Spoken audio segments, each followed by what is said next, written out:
अहिल्यानगर जिल्ह्यातील ताजा घडामोडी बघण्यासाठी आजच रोखोक या वृत्तवाहिनीला सबस्क्राइब करा, लाईक करा आणि शेअर करा।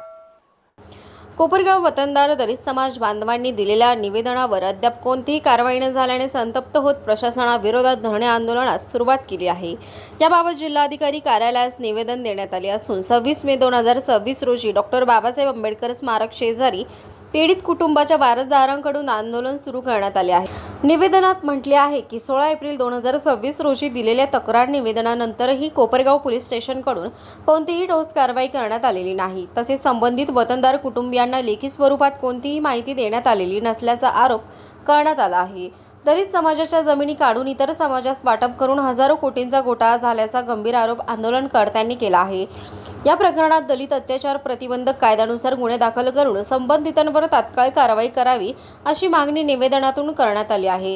यावेळी प्रकाश सुखदेव दुशिंग, बाबासाहेब भास्कर कोपरे, संतोष बाबूराव कोपरे, देवीदास त्र्यंबक गायकवाड यांच्यासह वतनदार समाज बांधवांच्या स्वाक्षऱ्या निवेदनावर करण्यात आल्या आहेत। प्रशासनाने वेळीच दखल न घेतल्यास आंदोलन अधिक तीव्र करण्याचा इशाराही यावेळी पीडित कुटुंबियांनी प्रसार माध्यमांना दिला आहे।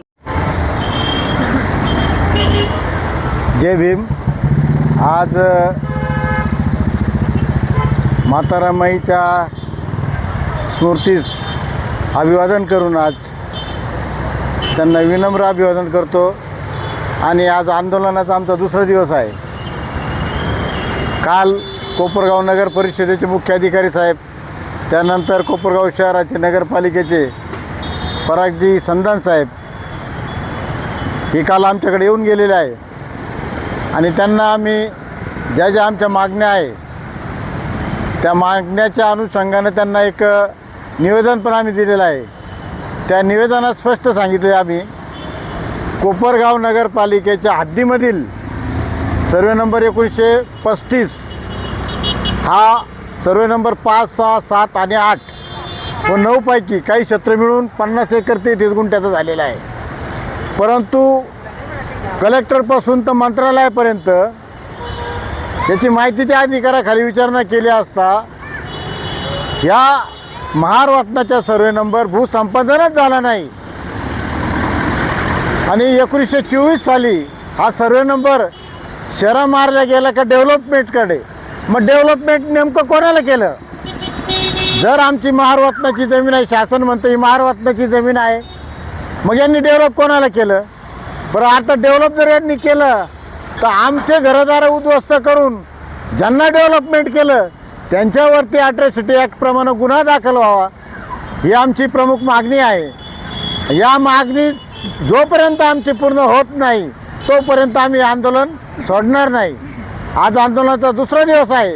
याच्यामध्ये जे शासकीय अधिकारी असतील, ज्यांचे हात काही बरबटले असेल, पूर्वीचे असतील किंवा आत्ताचे सुद्धा असेल, या अधिकाऱ्यावर सुद्धा अॅट्रॉसिटी ॲक्ट गुन्हा दाखल झाला पाहिजे। कारण कोपरगाव शहरात हा जवळजवळ 1000 ते 1500 कोटीचा घोटाळा आहे। यांच्या पूर्वजांचे सातबारे नाही, यांच्या प्रॉपर्टी कार्डला कुठलं नाव नाही, तरी या लोकांनी त्या जागेवरती अतिक्रमण करून कोपरगाव शहरामध्ये तहसीलदार सांगतो, स्वतः तहसीलदार रिपोर्ट करतो या लोकांचं अतिक्रमण आहे। म्हणून या लोकांवरती, या महारत्नाच्या जमिनीवर ज्यांनी अतिक्रमण केलं त्यांच्यावर अॅट्रॉसिटी गुन्हा दाखल व्हावा ही आमची प्रमुख मागणी आहे। आणखी काय काय मागणी आहे आपली? याच्यानंतर त्या जागेवर जेवढं अतिक्रमण आहे ते अतिक्रमण नगरपालिकेने तात्काळ काढून ती जमीन आमच्या ज्या पूर्वजांच्या नावावर होती त्यांच्या वाली वारसाच्या नावावर करून द्यावा ही आमची दुसरी मागणी आहे। त्याच्यानंतर आमचं आजपर्यंत जे नुकसान झालेलं आहे,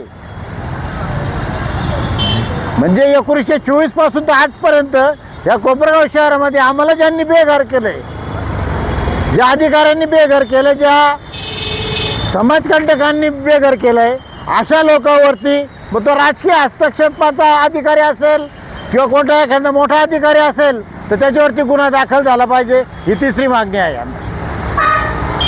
महिला मी अभिवादन करून आजचा हा आंदोलनाचा दुसरा दिवस आहे।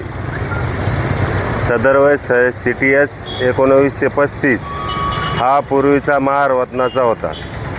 आज तिथं बेकायदेशीर लोकांनी अतिक्रमण करून तिथं मोठ्या मोठ्या इमारती टाकल्या, काहींनी पेट्रोल पंप उघडले, काहींनी स्पॅन हॉटेल, काही MP सोसायटीच्या पंपाच्या ताब्यात आहे, किंवा काही लोकांनी आजपर्यंत त्या जमिनीचं 70-80 वर्षापासून उपभोग घेतला व आज ती क्रमशः करून तिच्यावर भरमसाठ पैसा जमा केलेला आहे आणि त्या भरमसाठ पैशाच्या अनुषंगाने आजपर्यंत ती जमीन 1000 कोटी देखील होऊन रीतसर ती कारवाई होऊन त्या जमिनीचा ताबा सदोर महार जे वतनदार आहे कोपरे दुसिंग गायकवाड यांना त्या जमिनीचा ताबा परत देण्यात यावे. जय भीम.